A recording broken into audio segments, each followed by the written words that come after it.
Welcome to the We Are VIP podcast. Each week, your host, Casey Hasten, Director of Recruiting at VIP, will bring you valuable insights from thought leaders, introduce you to incredible companies, and bring you tips for landing your dream job from our team of executive recruiters at VIP. And now, Casey Hasten. Welcome to the We Are VIP podcast, a podcast devoted to adding value to your career or candidate search, brought to you by VIP. I'm your host, Casey Hasten, Executive Recruiter, Director of Recruiting with VIP, and your all-around hiring guru. And today I have another special little treat for you. So let me get right to it and introduce our guest for today. Today on the show, I'd like to welcome Taylor Welch, co-founder of Traffic and Funnels, owner of WealthCap Holdings, and host of the Daily Mind Medicine podcast. And guys, let me tell you, if you listen to only one podcast, it has to be this one. It is phenomenal, short little episodes. You're gonna love it. We'll talk a little bit more about it here in just a minute. Taylor is also a sales mentor and is heavily involved in training and leading his team, which is the reason we wanted to talk to him today. Thank you for joining us, Taylor. Amazing. So good to be here. What an intro. I'll try to live up to it. I promise. I don't think you're going to have any problem living up to that. I was looking at some of the stuff that you offer on your website to help others duplicate what you've done. And I was just like, oh, I'm signing up for this and this and this and this. So amazing. I'm so excited. I do want to real quick, I love to tell people how I get connected to people, but especially influencers like yourself. And so real quick, I want to give a shout out to Byron Morrison, Chief. He's a CEO coach in the UK. And I think it's crazy that my friend from the UK introduces me to somebody in the US. So cool. Yeah. So connected. Yeah. And he speaks so highly of you and your company and everything that you're doing for him. And so, yeah, and I'm talking to him next week. So I'm going to get some more information about how you're helping him in his business. Amazing. Very cool. So tell us a little bit about Traffic and Funnels and what other projects are you working on right now?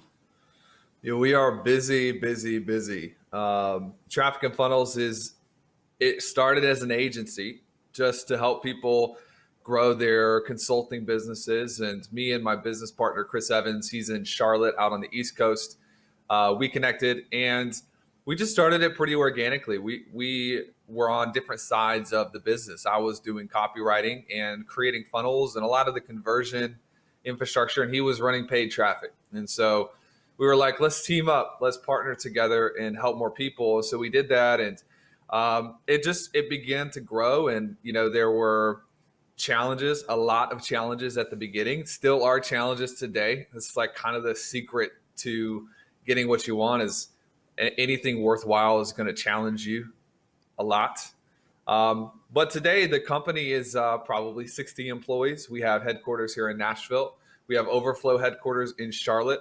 I just posted today we're out of space. So if you see on the other side of this computer, we have new furniture coming in to line the walls to give people places to work. And then we outgrew that. The furniture hasn't even gotten here yet. So we're knocking the door down or the wall down next to us. We're taking another 5,000 square feet. Wow. And I'm asking people, I'm like, how about we take a bet on whether we'll outgrow that space before it's done? And it's just kind of, once you build momentum in your life, it almost becomes harder to slow it down than it is to keep it going. And we're in that space right now. It's kind of like a slipstream. People spend their whole lives trying to do something, but you hit these seasons where you can accomplish 100 years in 3 years. And everything I feel like we've done is kind of in preparation for where we're going into next. And so the real estate stuff, we're in 4 different markets. I was telling you before the show, we're actually in Dallas. We're in Charlotte. We're in Kansas City, Birmingham, Alabama, about to maybe tackle Knoxville, Tennessee. And then the Sales Mentor Company, which is, just basically building sales teams, sales staffs. We just partnered with,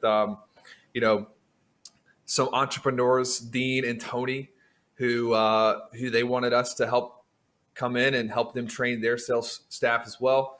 So a lot of opportunity on all fronts, and we're just trying to not drown, and which is fun. I'd rather be busy than bored. So I agree 100%. And, people are like, you just work all the time. And I'm like, I don't really, because I love what I do. Yes, when you find your passion, you never work a day in your life. Exactly. So I absolutely love. And you said something in this brought up something I heard on one of your episodes earlier today about if you're not getting noticed, that's okay. This is when you need to be honing your skills. Yes. Do you remember that episode? 100%. And so now you're in the season of getting noticed. Yeah. And you also mentioned like social media and like some of the haters are coming out. Can you talk to us a little bit about that? Yeah, social media has been a wonderful tool, but it's also kind of been a curse because, the rating system all of a sudden switched from, 100 years ago. It was internal. It was really like, what's real? What are you doing? There was less, I think, of an opportunity to compare. And today it's like 99% of people's self-worth is predicated on, comparing themselves to somebody else on social media. Mm-hmm. And in my journey, when I look back, some of the greatest moments for me, some of the greatest seasons of growth for me, when nobody knew who I was. And, you start to feel like you see other people's success and you see other people winning. And it's not that you're not happy for them. It's just more so you're like, when am I going to get my time? When am I going to get my moment? And there's kind of this, if you're not careful, you'll begin to set your own self-worth based on when you get to your moment of time to shine, rather than, an internal rating system. Warren Buffett says this really wonderfully. He says, basically the rating on whether someone is going to win or not is, are they rating themselves internally or are they rating themselves externally?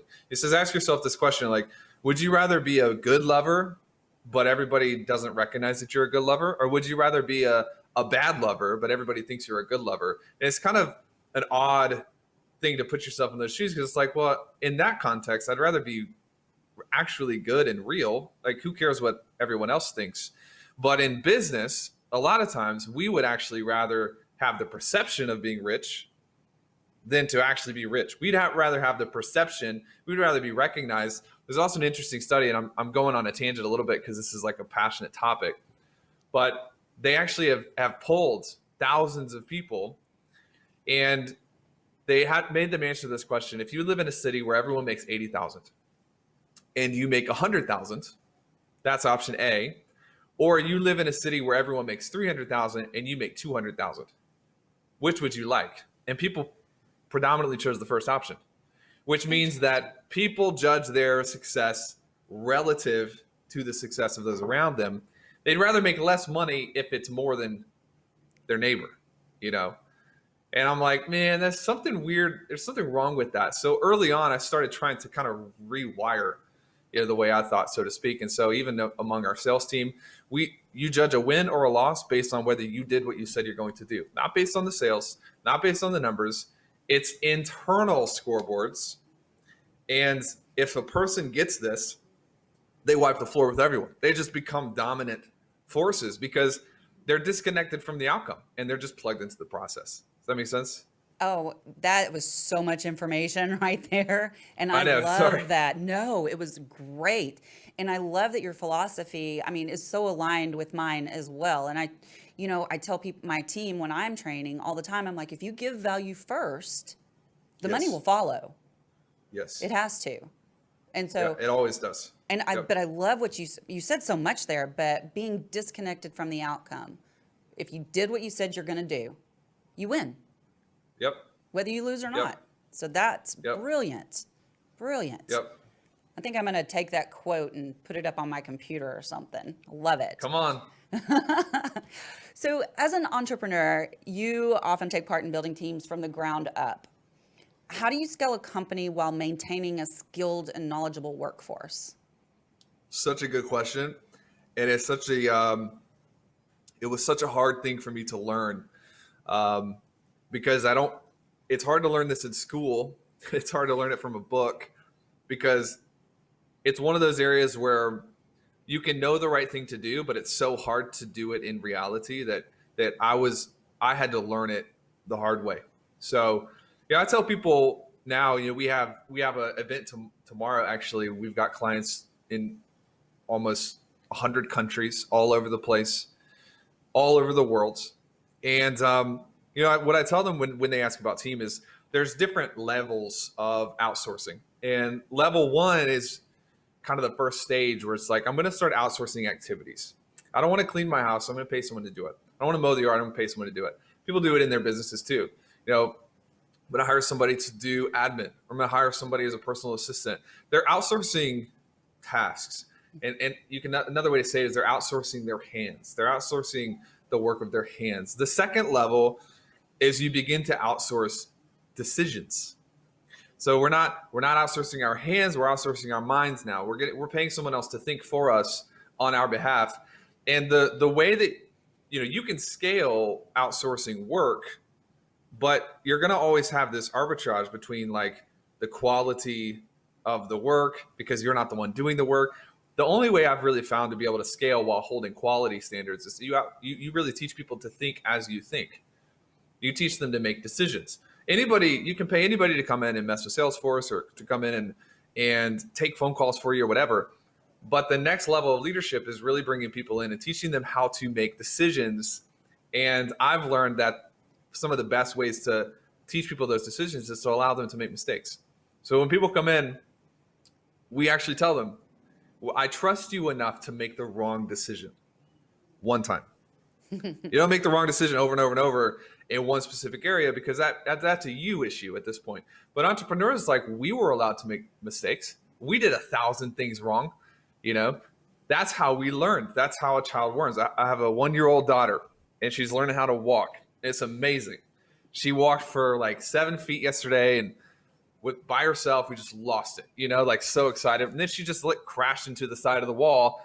And it's like, you know, that's how she's going to develop balance. So humans can't develop balance without a little bit of falling, a little bit of misplacement, a little bit of, and why do we take that away from people when we're trying to teach them 1,000 times more complex topics, such as, you know, how do you make decisions about whether to turn ads off or not? Got to allow people to make mistakes so that they can grab the rules of the game and really master the decision-making process. You know what I mean? I love what I'm just so impressed with your knowledge and the way that you deliver it. It makes total sense. And I am so grateful that I think not only our candidates are going to get value out of this, but our clients, our companies that we work with, I hope they really listen to what you're saying about building those better teams so that you can attract and keep the right talent. Because that's so important. Definitely. Turnover is costly. And the knowledge came from not knowing what you know early. Not you know, I came into business as a 25-year-old, and you know, just had no clue, didn't know anything. So I feel like part of the secret here is just being comfortable with making mistakes and being honest with yourself about the mistakes you do make. And that's where I've pulled all of this, is I've done it wrong so many times that now I've kind of, through isolation, figured out how to do the right thing. So that's where all of this comes from. Well, that and living 100 years in 3 years, right? There you go. The slipstream, 100%. So I know that, and by the way, I saw a picture of your daughter on your website. What a little cutie. I can see why you are so in love with her and your daddy-daughter dates. Oh, so yes. Cute. And I love that you're really, like, in your podcast, you're talking about, you know, who you are not in the dark, but who you are when you're alone needs to be the same as who you are when you show up to other people. And that's a common theme that I hear quite often in your podcast. So I think I know the answer to this, but I want to share this with our audience. What does company culture look like to you, and what role do you play in building it? We just had a meeting about culture this morning for our real estate team. It's fascinating how big of a topic culture is, and it's a buzzword, I think, for a lot of leaders. But for us, it's kind of become a bit of an ethos. You know, I was telling somebody this morning in a meeting that I just walked out of 2 minutes before hopping on with you. We have a new team on the real estate side because it's a newer company, and I was explaining to them this idea of, like, you know, everyone's tired right now. We're pushing. We grew 220% last month. Wow. So people are exhausted. You know, they're just like, they're up leveling and they're learning how to be more efficient and more productive. But I was telling them, I was like, we're not going to build the culture where you can't leave until 5. You got to be in at 8. You got to take a 45-minute lunch, but no more. I don't care. I really don't care. I want you to be able to operate with autonomy within the confines of your results. So it was kind of like a new thing for them, because I was telling one of the financial guys, like, you need to leave today at like 3:30 because you're tired. I can tell you're tired. And it's a Thursday and you're tired. So take a break. Get out of the office a little bit early. And you could tell in his face, he was just like, of all, he was happy about it. But then he was also a little confused because it was just this is a different culture. I think culture is, it's the ability to have people set expectations for themselves, but it's in alignment with your expectations in the first place. It's the invisible tool that syncs the quality control of the team. It's the thermostat of the team. You look at a thermostat, it's like there's really there's nothing you can see that's tangibly making the temperature go from 78 degrees to 72 degrees. You're in Dallas, it's 800 degrees outside. You've got these invisible forces that are regulating the internal temperature. Culture is the same way. You can't really see it all the time, but you can see the byproduct of it. And it also comes a little bit from the monkey see, monkey do. Like, people are going to model behavior when they come in. And so building culture is probably one of the most important structural elements of building a new team. And the responsibility of that comes from first the founder, and then through the executive team, I was talking with one of our leaders last night as well. And I was like, you have to model the behavior you want to see from the people that work for you. You can't just tell them what to do, because that's old school. That's like 1980s leadership, and we don't live in that world anymore. We don't live there anymore. People are going to watch you. They're going to notice what you do. They're going to model it in their own lives. And so it was a really good conversation about the ability to, rather than sending a memo to the team, this is what I expect you to do, as a leader, just start showing up and doing it first. And then the people who model it, that they've got something. They're plugged into the ethos of the team. And the people who don't model it, you might have to have a conversation with them, and eventually they may not be on the right bus. You might want to do them a favor and promote them to having the ability to go finding a job where they feel like they are plugged in. It's the worst thing in the world to keep somebody on the team who's not a culture fit, because it's not good for you, but it's also not good for them. This is what leaders don't recognize, is there's probably a place somewhere else that they would be happier, more fulfilled, more successful. But in trying to keep this person on the team, that doesn't even want to be there, you not only cost the culture, but you're costing them in the future. I am so glad you said that. And I'm going to share a little bit about, I don't always hire right the first time, right? I mean, I've made hiring mistakes too. And I made one of those where, and I have a very lengthy interview process when I'm hiring for the team, but still things get through. And then I usually add another step to the interview process because of that. But I had this one hire, which was exactly what you said. It was a total non-fit for our culture. And it's not that this person couldn't do the job. They could do it very, very well, but could not get along with a single person on the team. And the team fell apart because of it. I mean, absolutely fell apart. But this person went on to do the same thing with another company and is knocking it out of the park. Yeah. Yeah. So, it's the difference between aptitude and attitude. Very different scales. Somebody can have the competence, but they don't necessarily fit into the attitudinal culture of the team, which is absolutely big. Somebody without your experience might just be like, well, this is just what we need to make it. And they would drag it out for 3 years. I've done that too, where it's like, I've just got this person on the team and I love them, and I feel like they're not a fit, but we have to make it work. And so we just keep it. And it always is like the best moment when you have that conversation and they transition out and you feel relief. And you got to look at that. Like, why do I feel relieved for this person transitioning out? Well, it's probably because it's overdue, Exactly. We call it self-selecting out. There you go. Yes. 100%. So, and I've been that person that hasn't been in the right culture before. Still doing the job, knocking it out of the park, but not in the right culture. And I stayed there for a long time. And when I did finally get the guts to make the move, it was amazing. My whole world changed because I'm in a place that supports what I do now, and they support my crazy ideas. I don't know, like having a podcast, you know? Yeah. It's been such a treat to work with such a visionary company that is like, oh, so you want to do this and not just recruiting? Okay, let's go do this. Let's give it a shot. Yeah. You know, they've been so supportive. So I feel like our culture is very similar to the cultures that you create, in that we want people to be successful at whatever they want to do. You know, still run your desk, still do your sales. Totally. If you want to do something else in addition, go for it. So Yeah. I think this leads very well into talking about your podcast. So Daily Mind Medicine, quick little episodes, which I love. I can listen to like 5 of them on the way to work. No, I'm just kidding, because I have a very short commute. But what inspired you to start this podcast, and to tell us about a few of the topics that you cover? Yeah. So for Traffic and Funnels, when we first started, we started getting a handful of clients. One of the main recurring themes that we discovered was a lot of people were missing out on their goals and their revenue goals and their income goals, not because they didn't have the tools to do it or because they didn't have the skills to do it. It was more so because of the way they thought about money, the way they thought about pressure. It's mindset. You hear it all the time. Mindset's everything. And it's almost become like a little bit of a buzzy phrase, like, you know, mindset. People are like, yeah, whatever. Like mindset, I get it. But how do I make money?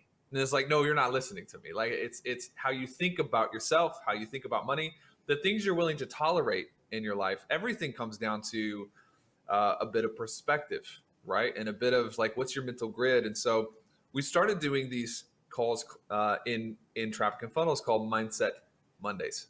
And they were crazy popular. We would do, you know, Facebook Lives within a small group of clients for one of our tiers, you know, 500 people in them. We have 1,000 comments on this Facebook Live. Like people were just eating them alive, and we're like, do more. And it was one of those requests of, can you package up a tool and let me consume this type of material? And we sat on it for like 2 years. We didn't do anything with it because we're scaling and we're busy. And like we talked about before, you know, we don't have time for another project right now. But in February, I was like, we just need to do it. And it's an interesting timing because it was before COVID. Mm-hmm. We didn't really know about everything that was about to happen. We were like, let's launch March 3rd. It was just a random date, and the team started putting it together. And we launched on March 3rd, and then the world shut down on March 16th. And it kind of blew up then because people needed it. At that point, it's like, at first it was like a cool supplemental tool. And then it was like, people were like, dude, I would have quit if I didn't have something like this to listen to. I didn't realize, you know, all of the craziness that was going to happen in the world. And, you know, mindset is a choice in good times and is an absolute necessity in bad times. And so we were able to go very quickly from just a cool little project to like, oh, this is something people have to have. They're addicted to it. You know, the feedback has been insane. And so it's become a really cool piece of impact for us. We don't monetize it. We don't need to. We don't make any money from it. It's just me. Sometimes you've listened to them like in my car with horrible audio, just talking to myself about mindset. Sometimes it's, you know, I'm repurposing coaching sessions with the team. Probably one of the most popular ones was when I took my daughter to swimming lessons. Did you hear this one? I haven't heard that one yet. So it's just the idea of how trauma impacts a person's ability to grow. And it's probably one of the most downloaded episodes, but we took Kate, as her name, to swim lessons for the first time. And one of the things you have to do is you have to dunk them underwater. You count to 3 and dunk them underwater so they can learn how to hold their breath. And she's losing her mind, like yelling, throwing her, flailing about. And we're trying to teach her like to hold her breath, you know, and the other kids are holding their breath and Kate's just not having it. And I just had this moment of like, this is what happens to humans in life. We'll go through a situation that we don't understand and we could figure it out. There's a pattern here, and humans are pattern recognition machines. Like that's what we exist to do, is recognize patterns. But the reason she wasn't recognizing the pattern is because she thought we were trying to kill her. She was so traumatized by it. You know what I mean? And I thought back to my life, like all of the times that I've gone through a moment that's been so scary and so difficult and at times traumatizing. I started thinking, how long did it take me to learn the lesson? Not because the lesson was complicated. You just hold your breath, count to 3. Like, this is the easiest thing in the world, right? It's not that it took me so long because it was complex. It took me so long because I was traumatized. And the ability to step out of yourself in a moment of difficulty, print the lessons, learn the patterns, and she figured it out, and she loves to swim. But topics like that just like remind a person that everything starts and ends in the mind first. And the feedback we get is just insane. People will go through some of the craziest stuff, like some of the things, the messages we get, I'm like, my life is so easy. I'm so grateful because this person's going through is just a nightmare, but they hang on to this as a way to make it through and a way to really develop self, like impermanence and self-reliance and the ability to grow. So something we'll probably do literally forever just because of the impact it's making. Well, I would highly encourage you to keep it up, because I don't know how you come up with so much content, but I mean, every episode is different and every episode is a solid knowledge nugget. So thank you for what you do there. I, for one, am an avid listener and really appreciate it. So please don't stop. We won't. Thank you for that. I know one of the other common themes that you talk about on the podcast is productivity. And, and you've mentioned that y'all are on a real push. You grew 220% last month. So what helps you stay productive, and how do you encourage others to do the same? Great question. So we do have, we have a tool called the Productivity Pack. I went through every productivity book that you can imagine, and they all work. Like everything, when it comes down to productivity, I think it's this idea of squeezing every bit of juice from every minute you have in your day. But before we had Kate, I remember my wife, one day we were having dinner, and it was like one of those landmine conversations. I was ready to have kids, and she's like, I don't want this to come across the wrong way, but like, I don't really want to have a baby if it's just me, raising it by myself. It's like, something's got to change, because now I'm obviously not being as present as I need to be for her to feel like we can tag team this. So I started really getting away from this productivity obsession into really the effective conversation. Productivity systems as a whole teach you how to get more done, but they don't teach you how to get the right things done. That's a mistake. That's a problem, because you can get more of the wrong stuff done and not move your life forward. So when we're talking about progress, it's got to be the right things. It's got to be the needle moving things. So we have all sorts of different systems now under this heading of productivity. But at the very top is this underlying question of, is this the right thing? What's your outcome? What is your goal? What are you trying to move towards? And does what you're trying to achieve today empower you to get to that goal? And then underneath that, like a waterfall, is all of the productivity tips of, how to stack your blocks together and how to block and tackle. And, you've got outcomes, and then you've got actual activities. And so we can go as deep as you want to on it, but the central tenet is just, don't become more productive at the wrong things.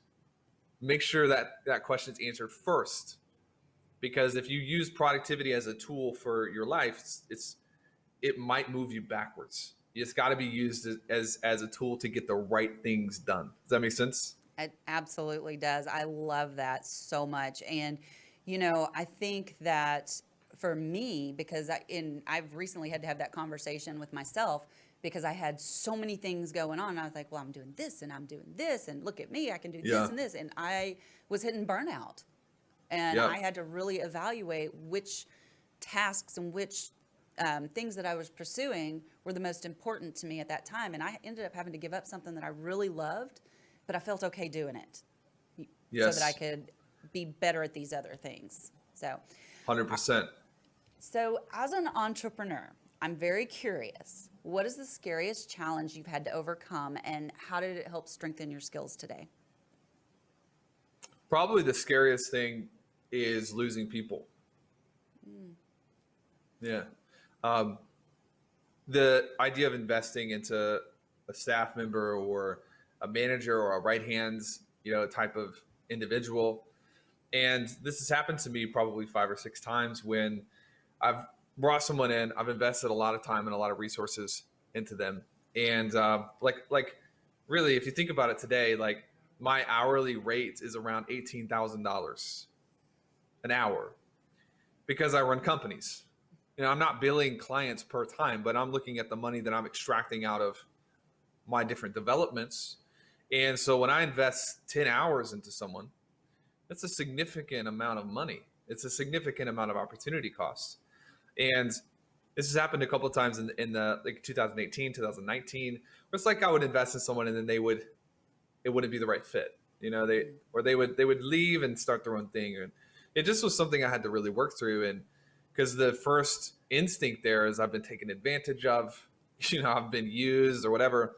But what I've learned through this is that I have to really focus on making sure, and this fits in perfectly with what you do, business is about recruiting and investing. And I got this idea of a college football team. And Nick Saban, who was he's now the coach of Alabama. I grew up in Louisiana, so he was the coach of the Louisiana Tigers. Yeah, Shreveport Bossier, so North Louisiana. West Monroe. Amazing. Yeah. That's crazy. That's so crazy. But I grew up on college football, and I just had this this awakening like mid 2019 that building a team is really about like college football recruiting. Nick Saban's not mad. He's not angry when a quarterback is a senior and that quarterback is like, well, I don't want to stay in college forever. It's assumed, right? So they've built recruiting departments so that they have second string and third string, and they're always training, right? They're always training the next quarterback. They're always training. And so for us, not every position is like that. Like we're going to have our COO forever, probably. He's written into the company, and we're going to have different people that are lifers. They're just going to stay forever. But it's really helped me disconnect from I can invest into a person, they can grow, and then they can feel called to something else. And I'm not getting bitter about that. That's something I had to really walk through and learn, because it was damaging to me to invest into someone and lose them. And now it's not that way. I've learned a great lesson and a great deal from that. And it comes through proper recruiting and making sure that we have staffing in place and the second string is ready to go.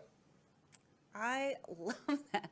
Taylor, I just want to say, I think you're absolutely brilliant. Could sit here and talk to you all day, and I know that your time is limited because you are growing companies. So thank you so much for all of that. But we are now to the part of the show where we ask our VIP questions, and I cannot wait to see how you answer these. So Let's you ready? Go. I'm ready. I don't know what these questions are, so hopefully they're not too hard. Well, they shouldn't be too hard. So if you were chosen to be one of the first colonists on Mars, what 3 things or people would you take with you? Essentials or like non-essentials? It's up to you. Yeah, the infrastructure brain in me is like, well, we need water, probably a botanist, and maybe my wife, a little reproductive capacity, but that's probably what I would do. Okay.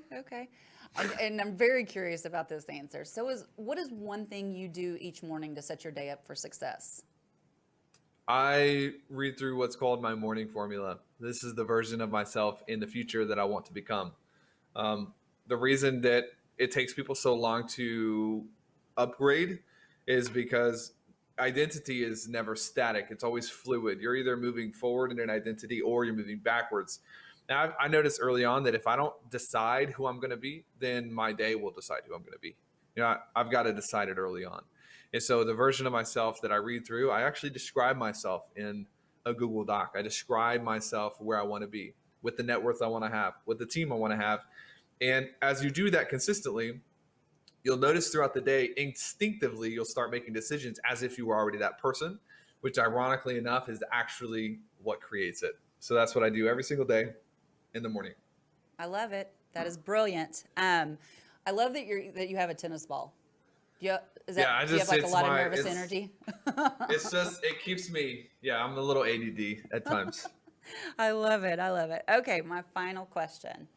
If your life's work was being summarized in a news article, what would the headline be? Lifter of the tide that raised all people. I want to raise the entire tide. I love that, and I believe you 100%, and I think you're going to do it. You have a fabulous movement going. So Thank Taylor, I am so sad that our time is coming to an end. How do people find you and find out more about what you have to offer? They can find us on social. My usernames for everything social is Taylor A. Welch. Middle name is Adams. This is Taylor A. Welch on Instagram, Taylor A. Welch on Facebook. Daily Mind Medicine is great. dailymindmedicine.com is the URL for that. Trafficandfunnels.com is the URL for the website. And we're actually opening up later on in the year, just partnership opportunities as a speaker.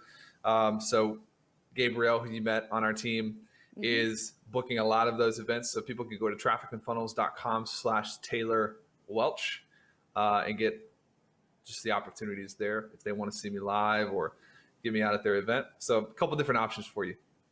Love it. Well, Taylor, this has been amazing. Way more than I expected. So thank you so much for your time. And I just have one last thing to say to you. Okay. You are a VIP. Yes. Let's go. And that's a wrap for today. Join us next week here on the We Are VIP podcast. We'd love to know how we can help you be a VIP. To find out more, log on to wearevip.com.